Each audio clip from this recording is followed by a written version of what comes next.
Hey guys, so it's Wednesday, and I didn't almost completely and utterly forget that today was Wednesday, and that I need to make a video. So this video is actually going up earlier than it has in the last couple of weeks. Yay! My life has been in a complete whirlwind the last month or so, so bear with me as I forget to do Wednesdays sometimes. So this week we were talking about simulation games, and simulation games are actually some of my favorite games to play. My favorite form, or my favorite company I should say, was Maxis, or EA now, what I just call sim games, because all of them started with the word sim. So there's like SimCity, Sim Town, Sim Park, Sim Coaster, Sim all of them, Sim Copter, The Sims, and I loved, or still love to this day, all of those things. So SimCity was the very first one that I played.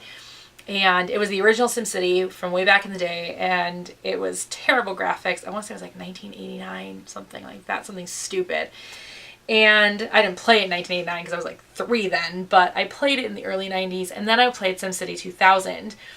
And that, to this day, is still my favorite sim game, or my favorite SimCity game, I should say. I actually have it on my computer, and I do play it from time to time because it's so good. Origin had a free download at one point. I don't know if it still is a free download or no. I have it on my computer, and it's fantastic, and I love it. And then I moved on to other games with the word sim in the front, like Sim Copter. Sim Park was one of my absolute favorites growing up because you got to create this wilderness park, and you got to put in all these things, and people would come and visit your park, and you'd have a great time, and you got to learn about the ecosystem and things like that.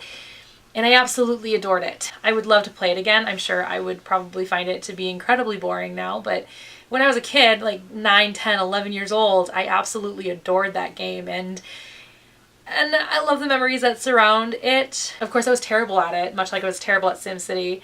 Because, you don't really understand how to play the game, especially SimCity 2000, where you have to, like, listen to the people. I think you have to do that in all the games, but the only one I remember playing right now is SimCity 2000, because I've played it, like, in the last week. You actually have to, like, listen to the people and do the things that they need you to do.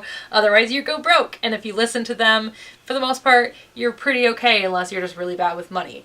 When I was a kid, I didn't really understand economics, and I didn't understand how taxes worked, and I didn't understand any of those things. So now that I do, I'm much better at the game, and I'm pretty sure I'd be much better at Sim Park now, learning about ecosystems and things like that. But yeah, and then when I was 13, my sister bought a new game called The Sims, and she told me not to play it. So I played it, and I fell in love with The Sims, and I tell this story pretty frequently. There was one day during my summer vacation when I got up in the morning, I grabbed some breakfast, I sat down on the computer, and I ate my breakfast playing The Sims, and then I started feeling a little bit hungry again. I was like, that's weird. And I went to go get lunch, and it was 4:30. I had played it for about 8 hours straight without even realizing how long I played it for. And that happens to me sometimes. I mean, it's a little less frequent now that I have a better grasp on time and have other things that need to be done, responsibilities and things like that. I have 100 animals in my house, so I have other responsibilities now and a job. So it's one of those things where I can get lost in The Sims. And for me with The Sims, it's actually like this. It's a soap opera. It's my guilty pleasure. And so when I create a family, I will start a family and be like adamant that I am going to create a good family, a wholesome family, and grow that family.